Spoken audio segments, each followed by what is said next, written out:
The first morning I woke without a sound, I thought it was temporary. Just a lingering cough, nothing more. But when I tried to call his name, the silence swallowed me whole, and in that quiet, I didn't realize he had already begun to unravel everything I held dear. I'm Mara, a woman in her late 30s, living in a modest suburban home with my husband, Daniel. We'd built our life quietly, a rhythm of routines and small comforts. The smell of coffee in the morning, the hum of the heater in winter, the way our cat would curl by the couch at night. I never imagined silence could become so dangerous. When illness steals my voice, it also steals my sense of control. And slowly, I realize my home, my possessions, and even my trust are slipping through my fingers. The first thing I noticed was the quiet. Not the quiet of early morning, when the sun barely touches the curtains and the street hums faintly outside. This was heavier. It pressed against my ears. I opened my mouth to speak, just a soft good morning to Daniel, but nothing came out. I cleared my throat. Still nothing. The kettle hadn't whistled yet, but I could already feel the house listening. The walls, the wooden floor, the corners where shadows pooled, everything seemed to lean in, waiting.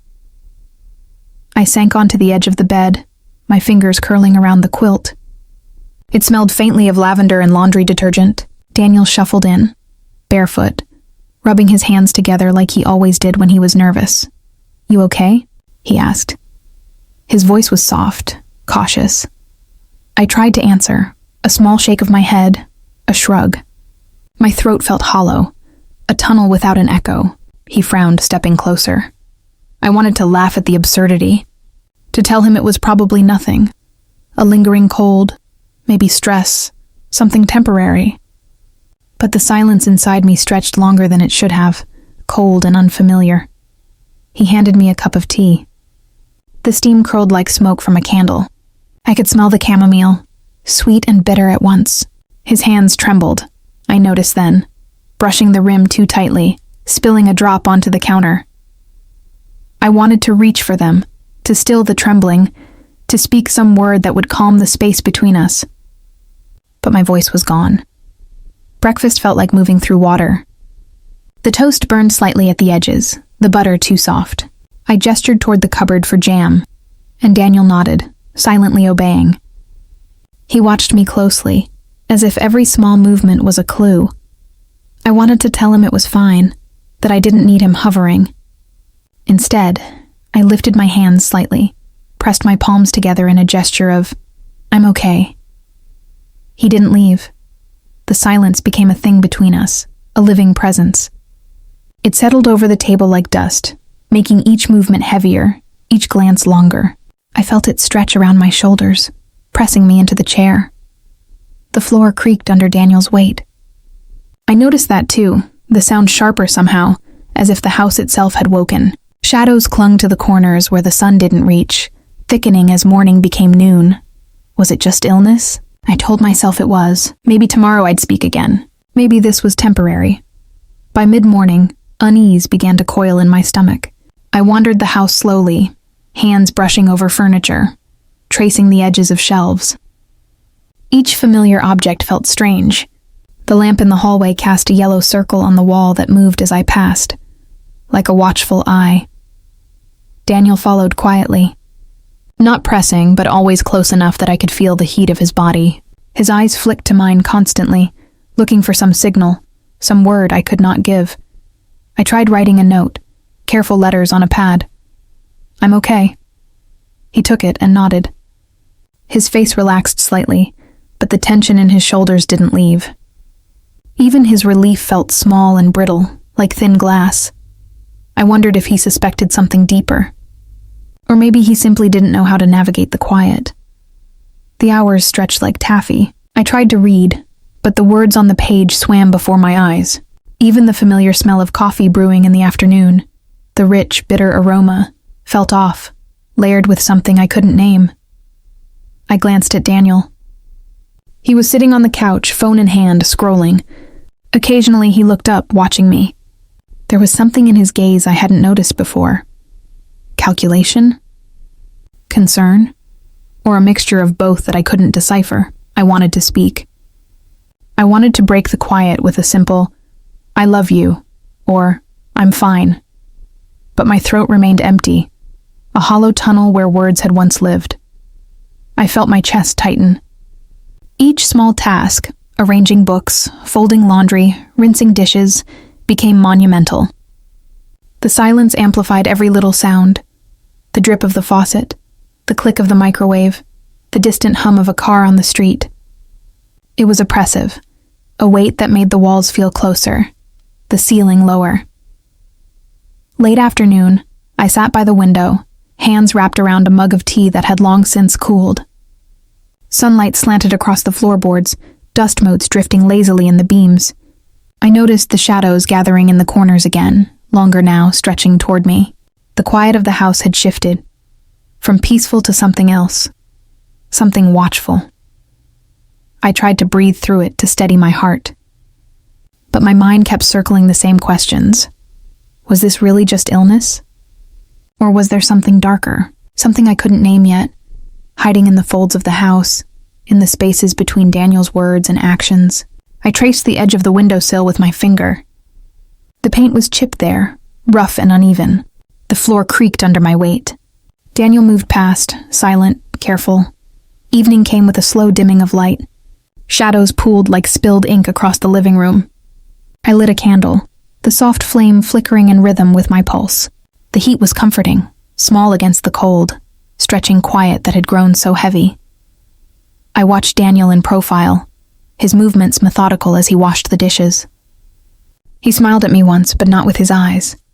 There was a distance I couldn't bridge with gestures alone.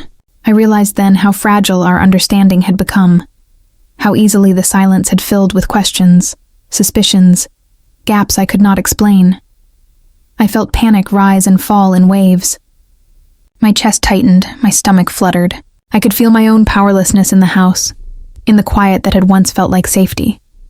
Was it temporary? I hoped so.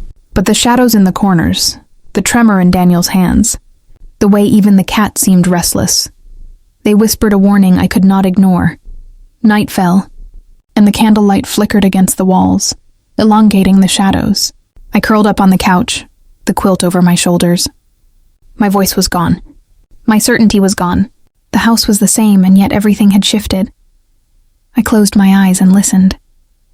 The creak of the floorboards, the distant hum of the refrigerator, the soft tap of rain on the window, every sound felt louder, sharper. The silence had a weight I couldn't push away. And I realized, just before sleep pulled me under, that this quiet could either heal me or undo me entirely. The house felt smaller than it should have. The morning sunlight came in thin strips through the blinds, cutting the floor into slivers of light and shadow. The walls, once familiar and warm, seemed farther away. Corners that I used to pass without thought now felt distant, quiet, almost holding their breath. I walked slowly from room to room, trailing my fingertips along the edges of the furniture. The wood was smooth, worn in the right places, cold in the wrong ones. Dust had gathered along the baseboards, small reminders that no one had really noticed for a while. Daniel moved around me, careful, polite, but not entirely present. His eyes flitted to the clock, to the ceiling, to his phone. I tried to speak, tried to tell him a small thing, the sugar running low, the cat pawing at the blinds, but no words would come. I held up a note. "Did you see the mail?" He glanced at it, shrugged, and went back to scrolling. It was the silence that pressed hardest, the kind that filled rooms and bent air toward itself. I set the note down on the counter and ran my hands over the envelope still waiting by the door. There were bills, junk mail, a few letters addressed to me. I picked them up carefully, flipping them over in my fingers. One felt heavier, thicker. I opened it. Bank statements, checks, a few with amounts that didn't make sense. I froze, tracing the numbers with a trembling fingertip. One small sum, then another, disappearing like water through a sieve. I swallowed, tasting the bitter metal of panic in my mouth. Daniel came in then, the smell of coffee on his shirt. He reached for the mail, took it from my hands without looking at me. I wanted to ask, to demand, but the silence trapped the words behind my throat. He didn't notice, or he pretended not to. I watched his fingers brush against mine as he handed the stack back. Too casual, too light, as though nothing had shifted. But everything had shifted. I wandered to the living room. The couch cushions were fluffed, the throw pillows lined neatly as if arranged for inspection. I ran my hands over the fabric. Even the cat avoided Daniel now, curling up in a corner with a faint hiss when he passed. I picked up another notepad and wrote, "Some things are missing." The checkbook, letters, small amounts of cash. I showed it to him. His eyes flicked up, then back down. A faint exhale. He nodded. "I'll look into it," he said, but there was no warmth in the words. No commitment, no glance to confirm truth. Just air passing through the silence between us. I felt my chest tighten. Each small movement, each small gesture became a test of attention and honesty. The quiet was no longer peaceful. It was a lens. A harsh, unforgiving mirror showing me the fractures I had ignored. By afternoon, I had counted 3 missing items. The checkbook, the letters, the small pile of cash I kept in the drawer. None of them were large sums alone, but together they added up to a weight I could not ignore. I pressed my palm against the wood where they had been, imagining the emptiness there, the absence like a wound I could not touch. Daniel moved past me in the hallway, phone in hand. He paused, looked toward the window briefly, then continued. There was a shift in the way he walked now, light on his feet, careful, almost hesitant. I couldn't tell if it was guilt or just the ordinary rhythm of his day. But something had changed. Something had always been there, I realized, waiting for silence to hide behind. I sat at the kitchen table, tracing the cracks in the varnish with my fingertip. The quiet gave me space to notice things I hadn't before. The slight curl of his lips when he thought I wasn't looking, the way his hands lingered near the drawers I'd opened, the faint scent of cologne that didn't belong to him, but somehow lingered on his shirts. The hours crept past. I tried to read, tried to occupy my mind, but the notes I left him and the missing items played on a loop in my head. I watched his small movements. Each door closed a little harder. Each drawer slid a little more silently than it should. The rhythm of the house had shifted, and the spaces I had walked freely before now felt like territory I could not claim. I wondered if my vulnerability, my silence, had invited this. The thought made my chest ache. Was it coincidence that the first weeks of muteness coincided with the vanishing of my things? Or had he always been waiting for this quiet window to act? The walls seemed to lean in closer, their paint pale under the waning sun. Shadows pooled in the corners, long fingers stretching toward me. The cat hissed once, tail flicking, as Daniel passed by the living room. I realized I could feel him differently now, not a partner, but a presence moving cautiously through a home that no longer felt entirely mine. I decided to leave small markers, small trails for myself, sticky notes, envelopes left slightly askew, subtle hints that I was paying attention. Daniel noticed one. He straightened it, glanced at me, and smiled. Not with his eyes, just a movement of lips, polite, uncommitted. I caught the slight hesitation in his gaze, a shadow in the corners of his expression. The quiet pressed harder that evening. Even the hum of the refrigerator felt deliberate, a reminder that the house itself had changed. The sun dipped low, light pooling across the floor in a slanted golden rectangle. I ran my hand over the wood again. The checkbook was gone. The letters were gone. Cash, gone. I wondered how many more things would follow, how much I could lose before I realized the extent of the betrayal. The silence was no longer a cloak of calm. It had become a lens of clarity, showing me the small, deliberate lies I had ignored for too long. Night settled with a slow hush. I curled up on the couch, quilt over my shoulders. The candle I lit flickered against the walls, shadows stretching and dancing. I listened to the creak of the floorboards, the soft hum of the heater, the distant sound of a car passing by. Every small sound reminded me how large the silence had become, and how fragile my sense of safety felt. Daniel's movements softened as he moved to the bedroom. The click of the door seemed louder than usual, final. I traced my finger over the edge of the notepad, over the words I had written. My vulnerability had shown me something I could no longer ignore.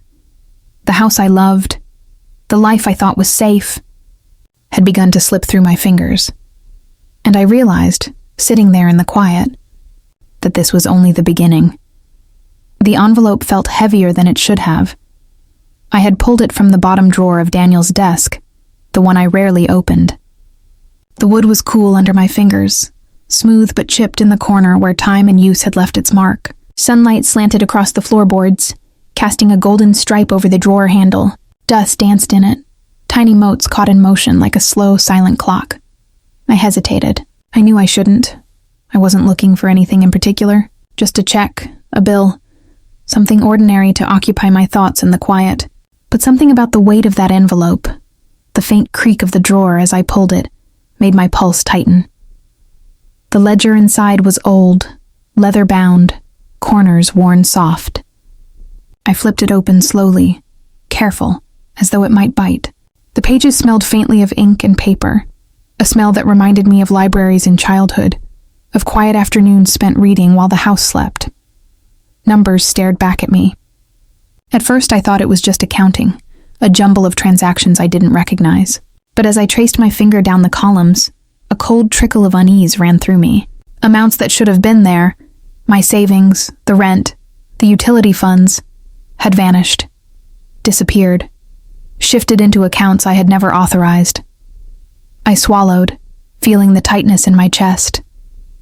My hands trembled slightly, a small note of disbelief. How could this happen? How had I never noticed? Daniel walked past the study door. The floorboards creaked like they remembered, and I froze, ledger still open in my hands. He didn't look at me. He never did when I entered these spaces uninvited, just passed through, careful, polite, eyes down, phone in hand. I felt the quiet settle around me, heavy. The room, once safe, now felt like a stage. Every small movement he made felt calculated. The faint scent of his cologne lingered in the air, too familiar, yet somehow wrong. It reminded me that the betrayal I was discovering didn't live in loud arguments or slammed doors. It lived in silence, in absence, in the spaces between words I could not speak. I turned back to the ledger. Each missing entry whispered a story I couldn't yet name. The sums were small individually, almost innocuous. But together, they traced a path of quiet deception, a map of trust I had misplaced, unknowingly given away. I pressed the ledger to my chest, tracing the lines with a fingertip. The ink felt slightly raised, textured against the page. The numbers danced under my gaze. A rhythm I hadn't anticipated. Withdrawal here, transfer there. Balances shifting as though someone else had been controlling the flow of our life. I imagined Daniel moving silently through the house, opening drawers, signing checks, slipping small amounts into pockets I never checked. My silence, the muteness I hadn't chosen, had given him a kind of freedom I couldn't have foreseen. I shivered, not from cold, but from the realization that I had been invisible to him in the moments that mattered. The room felt tighter. Shadows gathered in the corners, stretched along the floor. Even the sunlight filtering through the blinds seemed hesitant, fragmented. The walls, which I had always thought protective, now felt like witnesses, watching, waiting. I tried to recall the small incidents I had dismissed in the past week. The missing envelope from the kitchen counter, the check I thought I had placed safely in my purse, the letters I hadn't received in the mail, each one suddenly aligned, a constellation of deceit forming in the quiet of my mind. The ledger trembled slightly in my hands. My own breath sounded loud in the room, a reminder that I was here, that I had noticed, that the silence could no longer shield him. I wanted to confront him, to demand explanations, but the words wouldn't come. The same silence that had hidden my voice now forced me to observe, to plan, to gather evidence in secret. I realized I had to move carefully. Even small sounds, the click of a pen, the shuffle of paper, might betray me. Afternoon sunlight waned. The room turned cooler, shadows pooling more densely along the edges of furniture. I kept the ledger close, flipping through page after page, tracing the shifts of numbers, the subtle rearrangements that told a story I had not wanted to see. I found entries that made my stomach drop. Small cash transfers labeled vaguely. Notes in Daniel's hand I hadn't understood until now. They weren't dramatic. No large sums, no flashy purchases. Just careful, methodical movement of our resources, silent theft that had gone unnoticed because I had been unable to speak. The betrayal was quiet, too. No yelling, no confrontation. Just the soft slide of pages, the subtle erasure of trust, one number at a time. I placed the ledger on the desk, fingers brushing the leather cover. It felt heavier now, not with paper, but with the weight of realization. The house creaked as Daniel moved in the background, preparing dinner, humming softly to himself. The normalcy of his actions contrasted with the shift I had felt, making the quiet more acute, more painful. I wondered how long he had been planning this, how long he had been waiting for the silence I hadn't chosen. My mind replayed small moments. The casual glances, the slight evasions, the too polite nods. The ledger confirmed what my instincts had begun to whisper. Our life was not as I had imagined it, and the man I trusted had been moving in secret all along. Evening fell. The light dimmed to amber, and shadows stretched across the floorboards. I placed the ledger carefully in a drawer, closing it slowly, listening to the click of the latch. The room smelled faintly of paper, dust, and the lingering scent of Daniel's cologne. I curled up in a chair, tracing my finger along the edge of the desk. The silence wrapped around me, heavy and constant, a companion I could neither ignore nor embrace. My voice had not yet returned, but the ledger had spoken clearly enough. I realized then that this was only the beginning. I had seen the cracks. I had traced the numbers. And in the quiet of our home, I understood that reclaiming what had been stolen would require patience, observation, and the courage to speak again when the time was right. The shadows in the corners seemed to lean in closer. And for the first time, I didn't feel small. I felt alert, alive, aware, and the quiet, once oppressive, now held the possibility of revelation. The knock at the door was soft, hesitant. It came just as the sun tipped over the roofline, painting the floor in thin, pale stripes. I hadn't expected anyone, hadn't expected sound, really, in the quiet that had become my world. The door creaked open slowly, and Mrs. Harper, from 2 houses down, stood there. Her coat smelled faintly of soap and rain, and her eyes were wide, concerned. "Morning," she said, her voice low, almost cautious. "I thought I'd check in, see how you're feeling," I wanted to answer, to tell her I was fine, but the words refused to come. Instead, I nodded slowly, stepping aside to let her in. The quiet followed her like a shadow, heavier somehow. We settled in the living room, the morning light spilling across the couch. I poured tea for her, hands shaking slightly. The warmth seeped through the cup, but it didn't reach my chest. My eyes traced the corners of the room, shadows gathering, stretching along the walls, turning the familiar into something fragile. Mrs. Harper spoke softly, almost a whisper, asking about meals, sleep, the silence I had carried for weeks. I tried to respond with gestures, pointing at my throat, shaking my head, letting my hands hover over the notes I kept on the table. She nodded, understanding more than I expected. Outside, the wind rattled the leaves in the maple tree, a gentle percussion that seemed to mark time differently. Inside, Daniel moved quietly through the hallway, humming faintly, a rhythm I could no longer trust. The house felt smaller, constricted, every movement heavy with anticipation. As we sipped tea, Mrs. Harper leaned in slightly, lowering her voice even further. "I've seen Daniel," she whispered. "He's been meeting with people I don't know, signing papers, documents he won't show you." Her words landed in the room like stones. I felt the cup in my hands tremble. My heart tightened. Every moment of quiet, every step I had taken in this house, suddenly carried a new weight. The ledger, the missing funds, the small disappearances, they all aligned in a way I hadn't dared to imagine. I tried to speak, to ask who, why, how, but my throat was still empty. So I pressed my hand against the table, fingers brushing the smooth surface as if to anchor myself. Mrs. Harper's eyes softened. "I know you can't say much, but I had to tell you. Be careful. Watch for small things. They tell more than words." The walls seemed to lean closer. The floorboards creaked beneath my weight, as though echoing her warning. Shadows stretched across the corners where sunlight no longer reached, turning safe spaces into uncharted territory. She mentioned names I didn't recognize, locations I had never visited, places Daniel had been when he said he was working late, appointments he had kept secret. My hands tightened around the teacup. I felt a hollow ache in my chest, the first real sharp pang since the silence began. I imagined him, signing papers, shaking hands, moving through corridors I had never entered. Each image layered over the home I thought I knew. The ledger, the missing money, all the small betrayals I had traced before. They now seemed part of a larger design, a plan I couldn't yet fully see. Mrs. Harper's presence was a tether to the outside, a reminder that I was not entirely isolated. But it also magnified the vulnerability of my silence. Without words, I had no defense.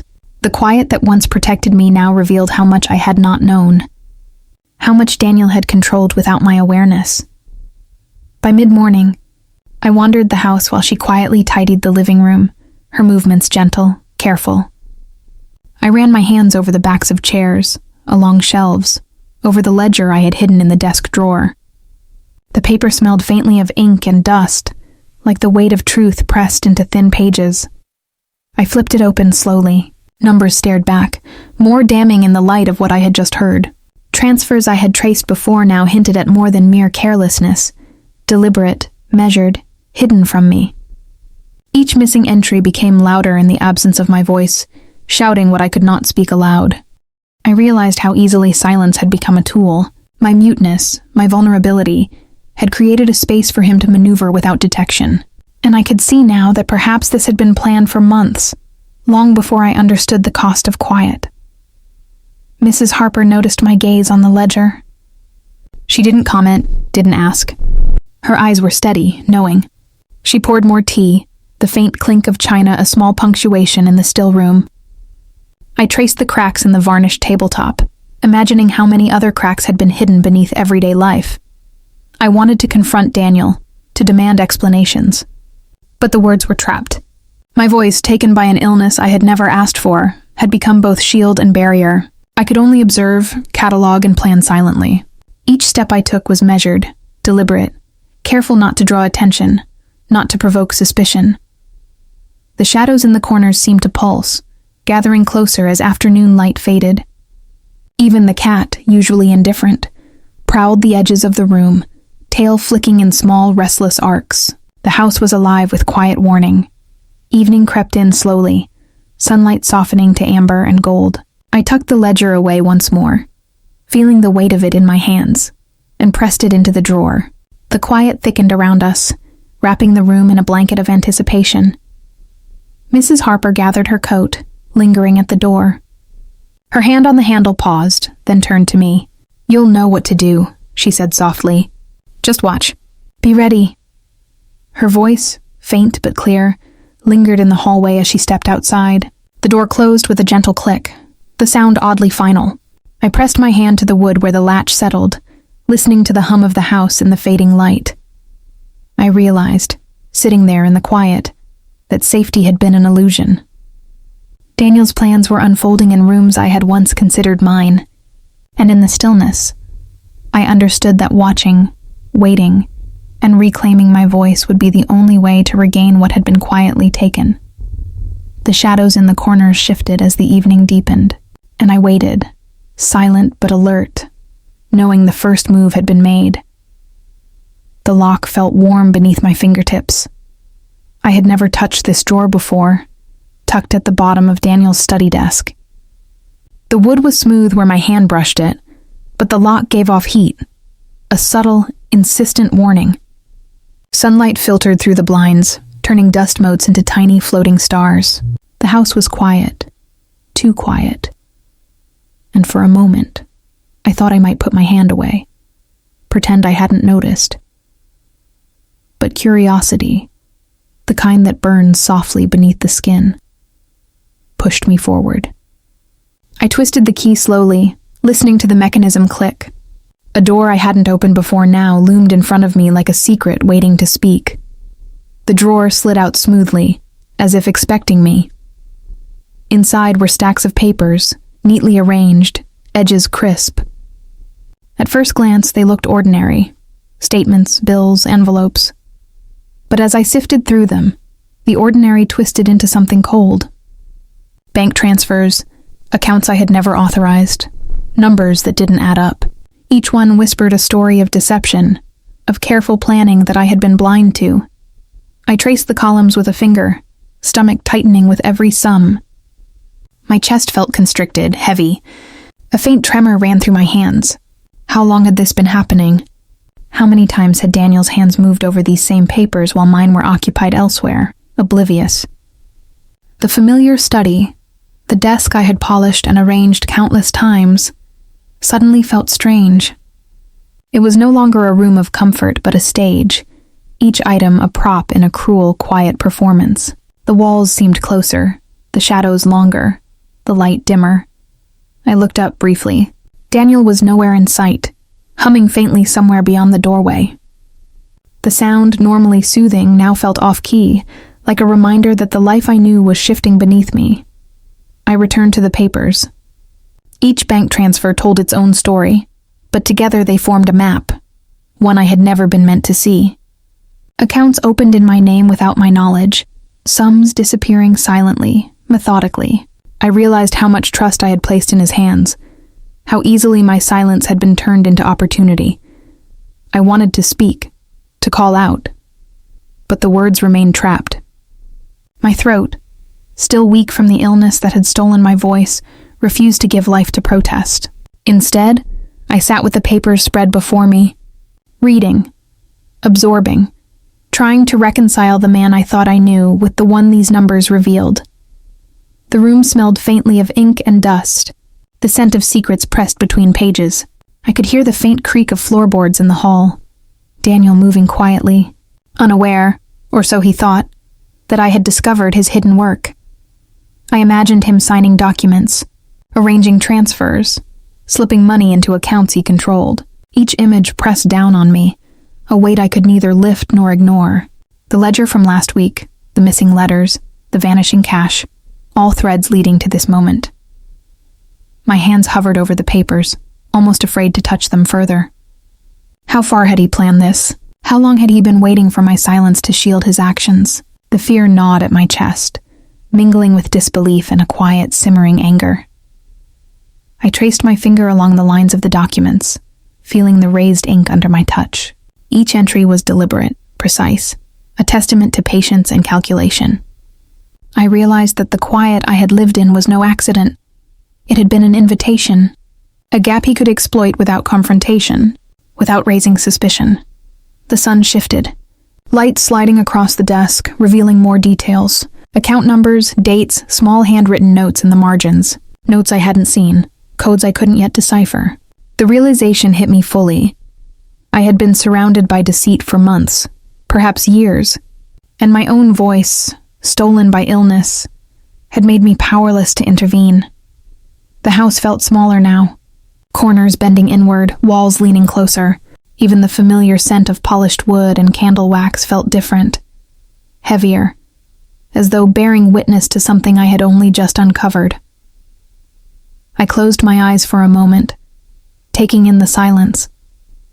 The hum of the refrigerator, the faint creak of the floorboards, the distant sound of a car passing by. All ordinary, but now each sound carried the weight of tension. The study, once a sanctuary, was now a room of vigilance. I could no longer move freely here. Every glance, every gesture would need to be careful, measured, aware. My hands lifted, hovering over the drawer. I wanted to close it, to leave the papers undisturbed, to pretend ignorance. But the truth lingered, pressing against my mind with quiet insistence. I had to acknowledge it, name it, and find a way forward. The fear that had first tightened my chest now settled into a slow, deliberate rhythm.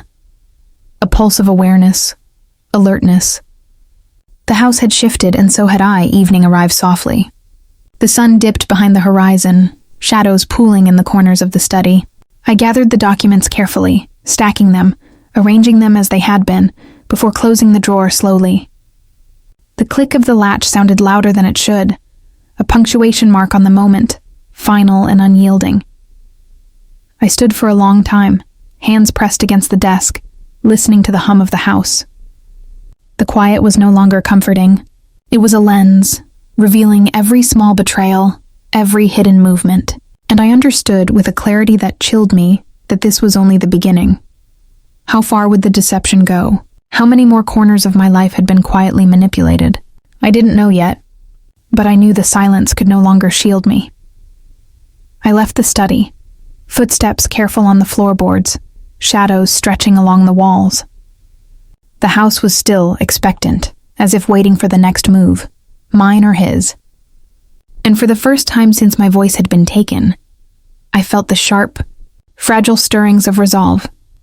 The drawer was closed, but its weight lingered. The morning light fell in thin, golden stripes across the living room floor. I was already awake, lying still on the couch, listening to the house breathe. The cat had curled into a tight ball in the corner, its tail flicking slowly. Then I noticed. Its head was raised, eyes fixed on Daniel as he moved through the kitchen. Not with curiosity, not with the usual casual interest, but with a sharp, unwavering gaze, almost accusing. The small creature's quiet scrutiny made the air feel heavier. I shifted slightly, and it flinched, ears twitching, before returning to its watchful stance. The house seemed to lean in, listening, waiting. I poured a cup of coffee, the warmth seeping through my fingers, grounding me in the small ritual of morning. Yet the quiet had changed. Even ordinary sounds, the hum of the refrigerator, the creak of the floorboards beneath Daniel's steps, felt sharp, pointed. I watched him from the corner of my eye as he moved through the room, stacking dishes, humming a tune I used to find soothing. Today, it sounded hollow. I tried to ignore it, tried to convince myself the cat was overreacting, but its silent judgment mirrored something I couldn't name, something gnawing at my chest. My own hands trembled as I reached for the small notebook I kept on the table. Notes on missing items, numbers, observations. A silent diary of what I could not speak aloud. The pages were neat, but the words behind them were jagged, sharp with suspicion and fear. Later that morning, I reached for my purse to check on bills. Letters and notes, and the keys, my set, the ones I always carried, were gone. Gone. I pressed my hands to my chest, the movement shallow and fast, like a bird trapped inside my ribs. I rifled through the bag again, slower this time, hoping for a mistake. Nothing. The absence of such a small, ordinary object made the house feel alien. Everyday life, which I had clung to for comfort, now seemed contaminated. The rhythm of dishes, coffee, footsteps, the flicker of sunlight through blinds. Each beat now carried tension, suspicion. I sat for a long while, staring at the empty spot in my bag where the keys should have been, trying to imagine what else might be missing, taken silently. Even the cat seemed to sense it. It had moved closer now, tail twitching in precise arcs, ears alert. Its eyes never left Daniel, who hummed still, oblivious, or pretending to be. The tension between us, human, feline, unseen, was palpable. A quiet triangle of suspicion. Followed Daniel to the kitchen slowly, keeping my gaze on his hands, on the way he moved through the space. He smiled at me, briefly, but not with his eyes. There was calculation there, hidden beneath the familiarity. I watched as he opened drawers, the soft scrape of wood against his fingers ringing louder than it should. I realized then, with a clarity, that startled me, that the small theft, the keys, was part of a pattern I had only begun to see. The ledger, the missing cash, the documents in his desk, all of it was connected. The quiet I had lived in, my vulnerability, was not accident. It was opportunity. The cat meowed softly, low and almost mournful. I thought it was warning me, reminding me. Or perhaps it simply knew what I could not yet admit to myself, that ordinary trust had been violated, that every moment I believed in safety had been a lie. I sat at the kitchen table, tracing the grain of the wood with my fingers. The smooth surface felt sharp under my touch, like a blade pressed against memory. I tried to breathe steadily, to let the ordinary smells of coffee and toast anchor me. But even familiar scents carried new meaning, a reminder that life in this house was no longer predictable, no longer secure. I thought about all the small things I had ignored before, brushing them off as oversights. Missing letters, mislaid cash, the slight unease that had begun creeping in weeks ago. Now, each instance felt deliberate and precise. The keys were not random. The ledger was not a mistake. The quiet had been a tool. Mine stolen, his advantage gained. Evening came slowly, shadows stretching across the floor, darkening. Corners where the cat now sat silently, watching, waiting. Daniel moved through the house as though nothing had changed, humming, stacking dishes, running a hand through his hair. But the space between us had shifted. I felt it in every creak, every soft scrape of a chair. I imagined him with my keys, in hand, unlocking doors I didn't know were vulnerable, moving through accounts and documents with careful hands. Every ordinary action, every gesture, was tainted with possibility. My silence, still unbroken, amplified the betrayal. The cat's gaze followed him constantly, unblinking. I envied its clarity, its instinctual certainty. In that stare I saw the reflection of the questions I could not voice. What else had been taken? What else had been planned while I slept, while I trusted? Night settled over the house, a deep, heavy quiet. I closed my eyes for a moment, letting the darkness of the room press against my lids.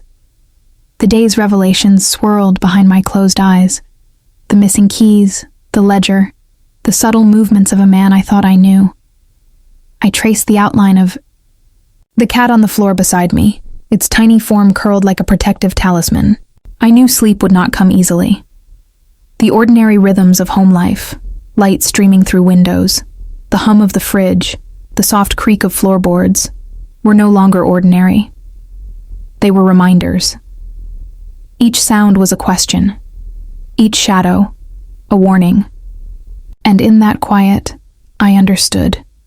Trust was gone, or at least suspended, waiting for me to reclaim it.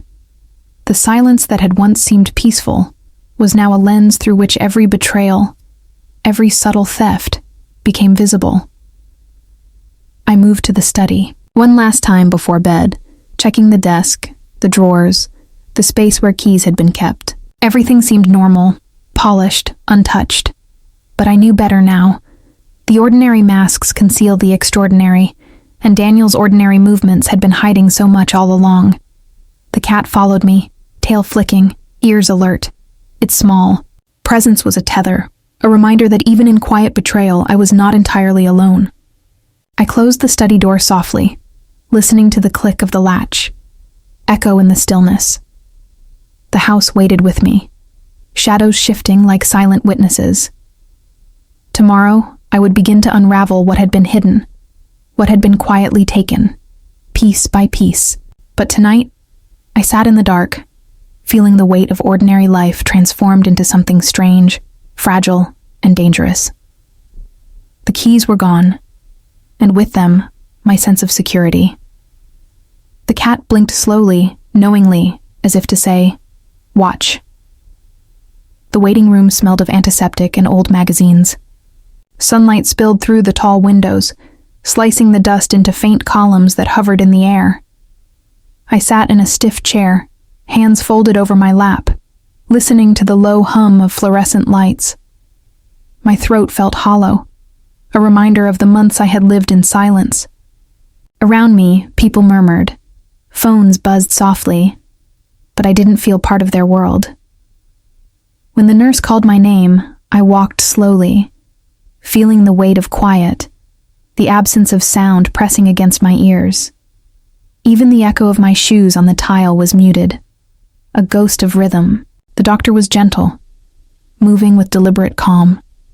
His hands, steady and warm, traced the points of my neck as he explained the test results.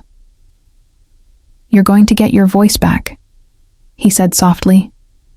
"It will take time, weeks, maybe months. but it is not permanent. The words settled over me like sunlight after a long winter. Relief warmed my chest. My hands unclenched without realizing it.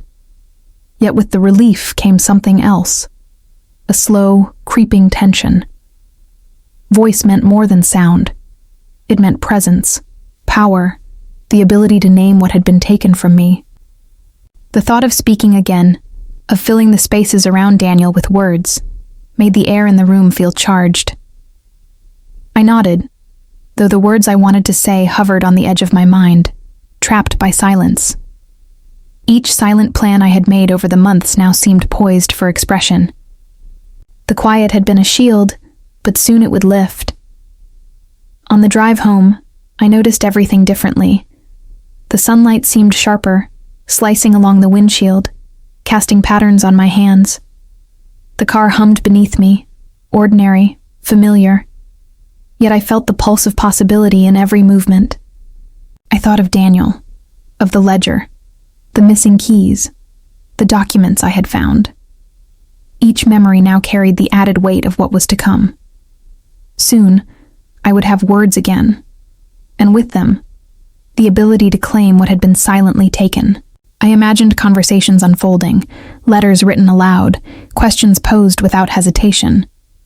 Each imagined confrontation made my chest tighten, and yet a thrill ran beneath the fear, a recognition that I would soon step fully into the light of my own voice.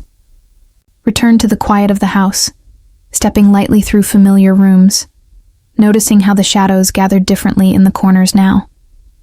The cat followed, tail flicking, its eyes reflecting a vigilance that mirrored my own. I sat at the desk where the ledger had lain, running a finger over the smooth wood. The papers were still there, untouched since I had last seen them. And yet they seemed smaller somehow, less intimidating now that I knew my voice.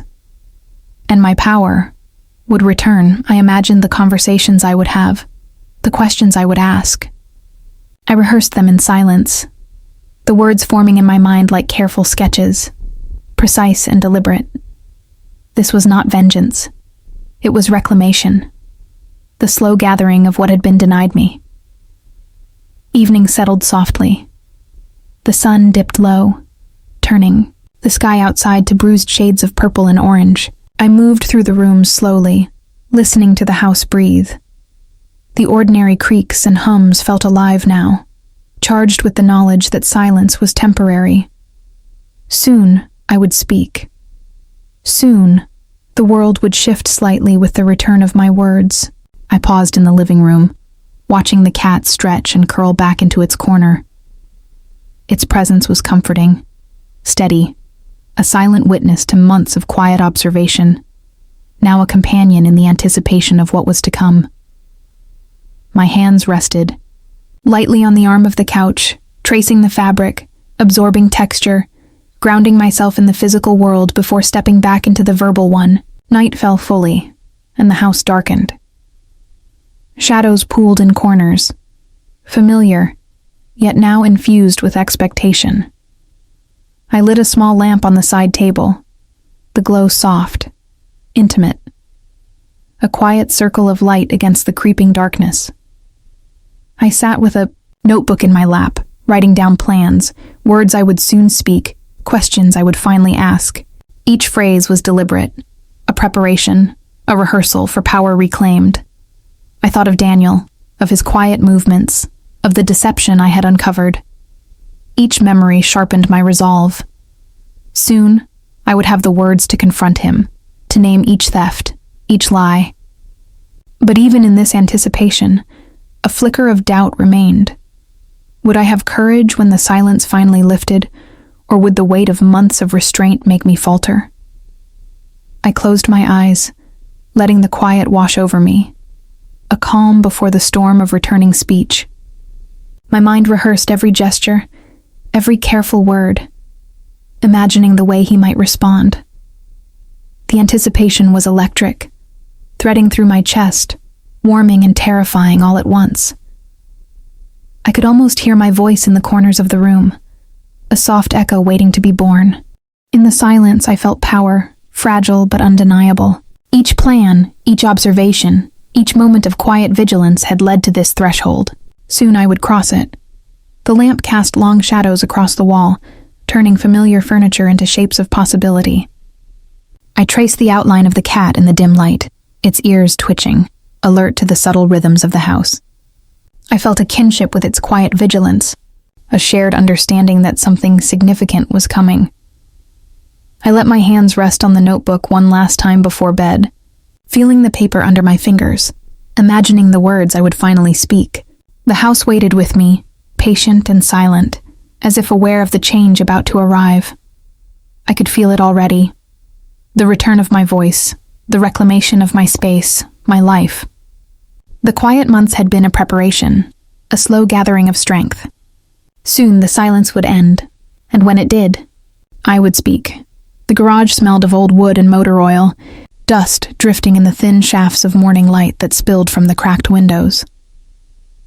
I stepped carefully over scattered boxes, the soles of my shoes brushing against stray nails and the occasional dry leaf. Each movement echoed softly, a whisper in the cavernous space. I pressed my fingers to the cool metal of a filing cabinet, running them over the scratches that time had left. The air felt heavy, weighted with a tension I couldn't shake, as though the shadows themselves were watching. I paused, inhaling slowly. Dust rose in gentle clouds, catching the sunlight like suspended secrets. My throat tightened. The silence of the house, once a comfort, now felt ominous, a quiet accomplice to the betrayal I was beginning to uncover. I crouched low, lifting a battered box that smelled faintly of mildew. Inside were old tax papers, warranties, and forgotten letters yellowed at the edges. Tucked behind them, almost hidden, I found documents that made my chest seize. Bank statements, check stubs, small transfers that had gone unnoticed. The numbers didn't lie, but the reality they revealed felt impossible. I ran a trembling hand across the paper, imagining Daniel standing somewhere, unaware that I was piecing together what he had taken. Every familiar sound from the house seemed amplified. The slow drip of the water heater, the occasional creak of the floor above, as if even the walls themselves were holding their breath. My eyes darted toward the garage door. Daniel had stepped out, probably for a brief errand, and the quiet was almost unbearable. Could I gather the evidence before he returned? Each page I touched carried the weight of months of deception. I stacked them carefully, aware that any slip could betray my presence. Even the smallest shuffle of paper sounded loud in the space, a warning to someone waiting just beyond the light. I paused, noticing a fine layer of dust on a workbench. Fingerprints interrupted the soft gray, small signs of recent activity. My mind traced the movements, imagining Daniel here, handling tools, shuffling through files, erasing traces. The thought made my stomach knot, and yet a spark of determination kindled in my chest. I would see this through, quietly, meticulously, without giving him the chance to realize my awareness. I crouched again, sifting through a folder marked Old Accounts. Each document added to a growing pattern. Withdrawals, transfers, purchases I hadn't authorized, the house, the very spaces I had moved through with ease for years, now felt alien, a theater for a cruel, private performance of which I was only just learning the script. A stray beam of sunlight illuminated a corner of the floor. Dust motes swirled lazily, catching the light like tiny specters. I let my gaze linger, imagining how easy it would have been for Daniel to cover his tracks, to manipulate what I had trusted. And yet, here they were, small breadcrumbs, quietly defying his efforts. My fingers brushed against a manila envelope tucked behind heavier folders. Inside, more evidence. Checks I didn't sign, receipts for items I hadn't authorized, bank slips I had never seen. The realization hit me in quiet waves. He had been meticulous, careful, and yet careless enough to leave traces. I pressed the papers to my chest, heart hammering in slow rhythm. The house seemed to breathe around me, the soft hum of the fridge from inside, the distant clink of dishes in the kitchen. Each ordinary sound was a reminder of what had been normal, what had been stolen. Daniel's absence was brief, but it felt enormous. His betrayal stretching through every corner of this space, every inch of trust I had once taken for granted. I whispered nothing, letting the silence contain the enormity of it all. My hands moved deliberately, organizing, stacking, labeling. The evidence had to be preserved, cataloged, held like fragile glass. One wrong move and it could vanish, leaving me with nothing but suspicion and fear. The garage felt smaller now, each shadow deeper, each beam of light sharper. I noticed the cat slinking in through the slightly open door, its fur brushing against my legs, eyes wide, alert. It paused, watching me with that same quiet vigilance it had lately reserved for Daniel. Even the animal seemed to sense the shift in the air, the gathering of truths I could no longer ignore. I let the cat move first, stepping carefully behind it. The floor creaked beneath me, a subtle warning I could not ignore. My chest tightened, but my resolve hardened. I could not let fear dictate these moments. The evidence was mine to gather, and I would do so, quietly, before Daniel returned, and the shadows of his deception closed in around me. A gust of wind rattled the garage door. I paused, holding a stack of documents to my chest, listening. Outside, the world carried on. The faint sound of a car down the street, birds calling to each other. Inside, I felt a stillness that pressed against my ribs, a quiet that demanded patience. Each paper told a story of betrayal, small lies layered upon larger ones. The realization that the trust I had placed in him had been manipulated in silence made my fingers tremble, and yet, in this silence, I also found a strange clarity. I was seeing everything, finally, the hidden architecture of his deceit laid bare. I stacked the files, arranging them for retrieval, for proof, for the moment when I would no longer be voiceless. The ordinary rhythms of home life, the sweep of sunlight across the floor, the dust motes dancing in the air, the soft purr of the cat, were all contaminated now by knowledge. But that knowledge also held power. The light shifted, afternoon creeping toward evening.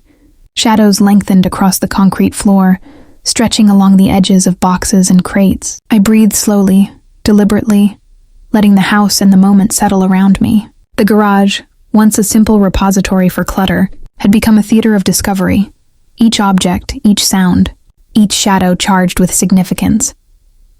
I tucked the documents carefully into a folder, pressing it close. The floor creaked again, almost conversationally, as if the house were acknowledging the gravity of the moment. Outside, the quiet returned, and I felt a pulse of determination ripple through me. I would gather the evidence. I would move carefully. I would see the truth fully before Daniel noticed my awareness. And when he returned, the house, and I, would no longer belong to him. The morning light fell in thin slats across the bedroom floor. Dust floated lazily in the sunbeams, catching on the threads of the rug. I sat on the edge of the bed, hand hovering near my throat, listening for it. The sound I had lost. A whisper escaped me, fragile and tremulous, barely a syllable. It was mine, finally, and it felt like a small rebellion. The walls of the house, so familiar and yet so filled with absence, seemed to lean closer, waiting. Each soft breath carried a note of triumph I had long forgotten. The silence that had once been a cage now felt like a teacher, guiding me toward something I couldn't yet name. Days had passed like slow rivers, and now I practiced in secret. Mirrors became my confidants. I watched my lips move, forming words that had been trapped, listening to the vibrations in my chest. I whispered into the reflection, repeating names, phrases, fragments of sentences that felt like prayer. Each small syllable was a victory, a reclaiming of space I hadn't realized had been stolen from me. My voice was shaky, uneven, but it was alive. The kitchen smelled faintly of coffee as I moved through it, the morning light warm on my hands. Even the hum of the refrigerator seemed softer now, companionable rather than oppressive. I made lists, wrote notes, spoke to the empty room. Every sound built a bridge between the silence of the past months and the words I was ready to use again. I remembered Daniel, pacing in shadows, handling papers, moving through a house I had once trusted completely. The memory made my chest tighten, but also clarified my purpose. I was no longer voiceless, and that gave me quiet power. In the afternoons, I reached out, carefully, methodically. I called banks, tapped out letters to authorities, noting account numbers, transfers, missing funds. My voice, still soft, carried authority in the pauses, in the measured syllables I forced from my lips. I listened to the other side of the line, a gentle echo of what had been taken, noting the details, the inconsistencies. The documents I had collected in the garage lay spread across the dining table, each one a small testament to the life that had been manipulated in silence. I traced numbers with a fingertip, feeling the weight of months of theft in every line. I wasn't shouting. I wasn't panicking. I was building. One evening, I sat on the porch, a notebook in my lap. I had written out questions, statements, phrases I might need, the steps I would take to recover what had been stolen. The wind rustled through the trees, carrying with it the faint scent of rain. I whispered a plan to myself, soft enough that only the night could hear. The words gave form to my intent, and with form came clarity. Months of quiet observation, of learning patience, of holding back until I could move without fear. It had all led here. I pictured Daniel returning, moving through the house as if it were his stage, unaware that I was no longer a silent audience. The thought made my stomach tighten but also steadied my hands. I had rehearsed this confrontation in whispers, in mirrors, in long stretches of solitude. My voice was no longer fragile. It was deliberate, honed by months of absence. I felt the rhythm of the house, the way shadows pooled in corners, the way light fell across familiar surfaces. Every object seemed part of a choreography I had learned to read. Where he had been, what he had touched, the tiny betrayals hidden in plain sight. And now I had words to expose it. Each phone call I made was a quiet victory. Each confirmation of missing funds a small triumph against the invisibility I had endured. I wasn't yelling. I wasn't demanding. I was gathering, collecting, preparing. My voice trembled sometimes, faltering on the edges of names or numbers. But each repetition strengthened it. I practiced announcing facts, softly at first, then with more certainty. The mirrors reflected a woman who had learned patience, who had learned that quiet could hold power as fierce as any shout. I traced letters on paper, whispered them aloud, and felt them settle into my chest. The sun dipped lower, painting the walls in muted gold. I closed the notebook and felt the weight of months lift slightly, replaced by a poised tension, readiness. I could move, finally, without fear. The house no longer felt like it was listening to my absence. It was listening to the promise of my return. I rehearsed a question I might ask Daniel, imagining the words flowing smoothly, the pauses measured. Why did you think I wouldn't see? My reflection didn't answer, but it nodded silently, as if confirming that the strategy was sound. At night, I lay awake, feeling the quiet pulse of the house. The silence that had once pressed down on me now felt like an ally, teaching me patience, shaping the words I would need. Each whispered phrase, each measured syllable, was a rehearsal for confrontation. I felt my power returning, slowly, steadily, like sunlight stretching across the floorboards. I traced my fingers along the edge of the bedspread, imagining the moments to come, the revelations that awaited, the balance of truth and strategy. My chest rose and fell with soft certainty. Months of absence, months of quiet observation, months of learning the rhythm of deception. It had all led here. I was ready. The voice that had been lost was now a tool, a shield, a witness. I felt it stir beneath my ribs, humming with purpose. Each whispered syllable became a statement of intent, each pause a promise. And as sleep approached, I imagined speaking the words I had longed to say, letting them carry the weight of months of silence. I see you now. I know, the house was still. The night held its breath, and I, finally, was ready to speak. The living room smelled faintly of old leather and the faint tang of yesterday's coffee.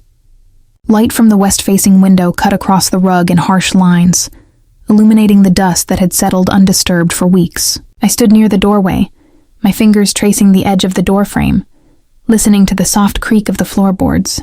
Daniel was on the couch, reading a paper he thought I couldn't see. But I could. I always could. The silence I had worn for months had hardened into something stronger, something deliberate. It was a shield I now put down, just long enough to speak. My throat felt full and steady. My voice was returning, and with it, the power I had thought lost. I took a slow breath and stepped forward. The air in the room seemed to thicken, carrying the weight of everything I had kept inside. My hands rested lightly on the back of the couch. I let my eyes meet his, steady and calm. "I know," I said, the words spilling out softly, deliberately. He flinched, looking up from the paper, startled by the sound he hadn't expected. My voice had been absent for months, and now it carried accusation without raising itself into anger. I began listing them, each betrayal measured, each word exact. The money missing from our accounts, the checks I never authorized, the documents you signed in my name, the lies about my health. My voice didn't waver. I let the silence of the past months give weight to every syllable. I noticed his hands tighten around the paper. His eyes darted, first to the floor, then to the window, then back to me. The tension in his shoulders betrayed him. He had relied on my quiet as protection, and now it turned against him. I continued, pacing slowly, my feet tracing the worn lines of the rug. I didn't shout. I didn't plead. I let each revelation hang in the air like dust motes in sunlight, waiting for him to catch them. I wasn't sick for weakness. I was paying attention. "I saw everything, Daniel." He opened his mouth, closed it again. The words he wanted to say hovered unspoken, as if swallowed by the realization that the quiet I had endured had been deliberate, not accidental. My illness had been his window of opportunity, or so he had thought. I let the room breathe between accusations, giving him space, letting the gravity of each betrayal settle. The shadows on the walls deepened as the sun dipped lower, wrapping the room in a muted amber. Every creak of the floor, every soft shuffle of his paper, became part of the rhythm I had learned to read over months of silence. I stepped closer, voice soft but unwavering. "The keys, the documents, the money, all of it. Do you think I wouldn't notice?" He rose, taller than me, but the motion was uncertain. His face shifted between anger and surprise. He tried to speak, to deny, but my voice cut through the air before he could. "No, I heard everything. I saw every step you took while I couldn't speak. And now, I am speaking." The room felt smaller, the air thick with the past months compressed into this confrontation. I saw him falter, and for the first time in weeks I felt a quiet satisfaction.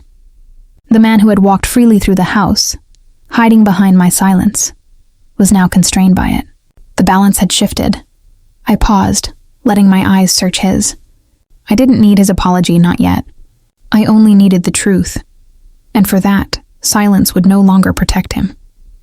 "You've relied on my absence," I whispered, each word deliberate.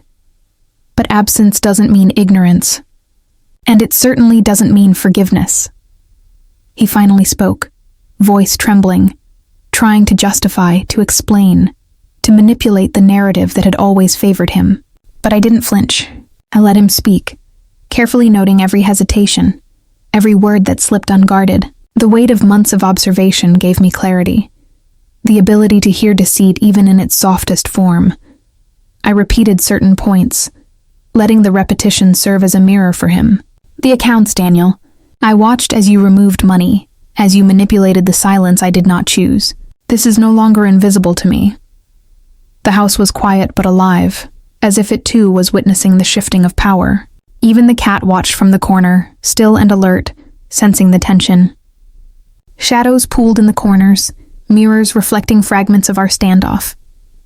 I felt calm, poised, a stark contrast to the turmoil that had reigned in my chest these past months. I stepped back, letting the words sink. The confrontation was slow, deliberate. I didn't demand answers. I created space for him to respond, for truth to emerge naturally. "Do you understand what you've done?" I asked quietly, my voice softer now, but steady, measured. He swallowed hard, eyes darting between the table with documents and my gaze. The confidence he had relied on had crumbled. The house, once a stage for his deception, now held me as its observer, its silent authority restored. The betrayal hung between us like a tangible presence, yet I felt no fear. Only preparation, only clarity. I moved to the window, letting the last rays of sun spill over my hands. The quiet of the house, once oppressive, now seemed protective. My voice had returned, and with it, the agency I had longed for. I imagined the days ahead, the steps I would take, the authorities I would contact, the recovery of what had been stolen. But for now, I stayed in the living room, letting the confrontation breathe. Daniel's expression shifted, the mix of shame and anger palpable. I did not need to push further. The silent weight of truth carried my message. The room was heavy with it, every object a witness to months of hidden deceit, now revealed. I turned, taking in the space I had reclaimed, the measured steps of power returning to my body. Each word I had spoken was a brick in the foundation of justice I would now build. And even as I prepared for the next stage, I felt something I hadn't felt in months. Control, quiet and absolute, wrapped in the voice I had fought to regain. I left him room to speak, but I was no longer afraid. My steps were deliberate, the sound of them echoing faintly in the room. The living room, once a theater for my vulnerability, was now the stage of my reclamation. I paused at the doorway, feeling the weight of months behind me and the clarity of action ahead. The house seemed to exhale with me, the shadows retreating slightly as the last of the sun dipped behind the horizon. And in the quiet aftermath, I wondered, not with fear but with measured intent, will he change? Or will justice find its own way? The answer would come, in words or in actions, and I would be ready. The morning light came slow and warm through the kitchen window, cutting across the tablecloth in uneven stripes. Dust floated in the sunbeams, caught in motion like tiny golden insects. I traced the edge of the table with my fingers, feeling the grooves of the wood beneath my skin. The kettle steamed quietly on the stove, a soft hiss that seemed almost ceremonial in its simplicity. The house smelled faintly of coffee and old books, and for the first time in months, it felt like it belonged to me again. I leaned back in the chair and exhaled, noticing the rhythm of the room, the hum of the fridge, the faint tick of the clock, the occasional creak of the floor. These sounds were no longer threats or reminders of absence. They were the familiar breathing of a home I had fought to reclaim. Weeks had passed since Daniel left. The quiet that had once felt like a cage now felt like a promise. I could speak freely, but I rarely needed to. The lessons of silence lingered, a slow pulse in my chest reminding me that power is measured not only in words, but in attention, in observation, in patience. I sipped my coffee, careful not to spill on the cloth. The warmth of the cup seeped into my hands, steadying me. I looked around the kitchen, chairs pushed neatly to the table, a stack of mail I had yet to sort, the knife block standing sentinel by the stove. Each object felt like a small reclamation, proof of the life I had rebuilt, quietly, deliberately. Outside, the wind rustled the trees in gentle rhythmic waves. The world beyond the walls went on, indifferent, but I felt grounded. For months, my voice had been absent, leaving me vulnerable. Now, it had returned, but the quiet strength I had cultivated in its absence was more potent than any shout could have been. I began to sort through letters on the table, careful, deliberate, feeling the weight of choices I had once ignored. There was no panic, no urgency, just methodical attention. I had contacted the banks, the authorities, and traced the paths of funds that had been taken. Every document, every signature, every transaction was a thread in a web of deception I had slowly untangled. The process was quiet, invisible, but it was mine. Daniel's absence left a shadow in the corners of the house, a memory in the back of my mind. But I did not dwell there. Instead, I placed each letter in piles, marked with notes, and felt a rhythm emerge. The rhythm of control, of agency, of reclaiming what had been lost. Even the smallest details, the careful placement of pens, the angle of the chair, the folding of napkins, felt like silent affirmations of ownership. The cat slinked along the edge of the room, tail brushing my ankles. It paused, watching me as if aware of the shift. I met its gaze and smiled faintly. Even it seemed to understand. This was my house now, my domain. I paused at the window, watching the sun climb higher. Light filled the room, warm on my shoulders, and I noticed the quiet joy in its simplicity. Months of stolen time, of lost speech, had taught me patience. I realized that my voice, while regained, had not been the measure of my strength. It had been the silence, the observation, the careful calculation that had truly carried me through. I opened a notebook, fingers tracing the lines, jotting down thoughts that had been simmering in the background for weeks. Each word, each sentence felt like a declaration, not of anger but of continuity, of learning, of life reclaimed. The pen felt heavier in my hand than I expected, weighted with the authority I had earned in the absence of sound. Outside, a neighbor's lawnmower droned in the distance. A bird landed briefly on the windowsill, tilting its head as if to inspect my morning. I smiled at the tiny intrusion of normal life. For months the world had felt distant, menacing even. Now it felt accessible, but only on my terms. I sipped the last of my coffee and set the cup down, listening to the small echo it left on the countertop. Daniel's presence lingered only in memory, a shadow that could no longer hold sway. The betrayal was a part of the past now, but it had left its lesson: vigilance, patience, and the knowledge that my strength had never been solely in my voice. I traced the edge of the table again, feeling the grooves where cups had rested, where hands had fidgeted in anticipation. The house exhaled with me, the sunlight shifting slightly across the room. There was power in routine, in the deliberate care of the small things that built a life. The rhythm of the house, once fractured, now pulsed with the quiet of reclamation. I looked around at the kitchen, the small stacks of letters, the coffee mug, the knife block, the cat curling in the corner. Each object was a marker of continuity, of life reassembled. The quiet months had taught me how to act without noise, how to measure, how to reclaim space and authority in ways that were invisible to others, but profound to me. I opened the window briefly, letting the breeze wash over the room, carrying with it the scent of grass and earth. I could feel the pulse of life beyond the walls, distant yet familiar. The house, my house, held its own rhythm again. I was present in it fully, not just as occupant, but as custodian of its silence, its safety, its order. As I sat back down, notebook in hand, I considered the lessons I would carry forward.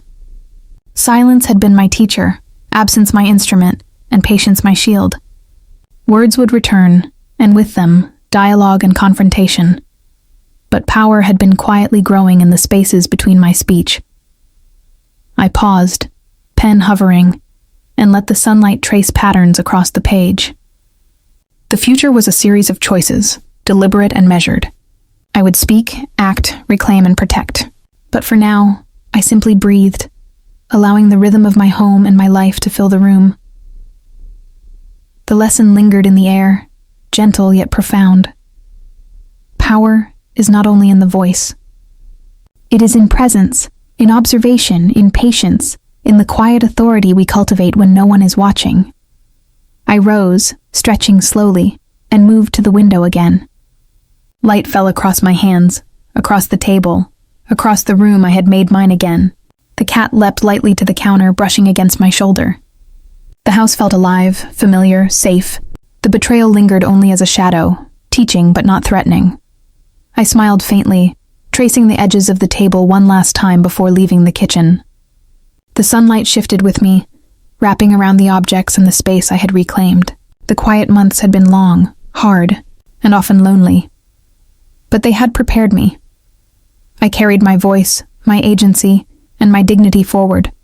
Knowing the lesson was mine forever, strength had never been in words alone. It had been in the silence, and in the reclamation of my life. And as the door clicked softly behind me, I wondered, not with fear, but with certainty, how will I carry this lesson into the days ahead?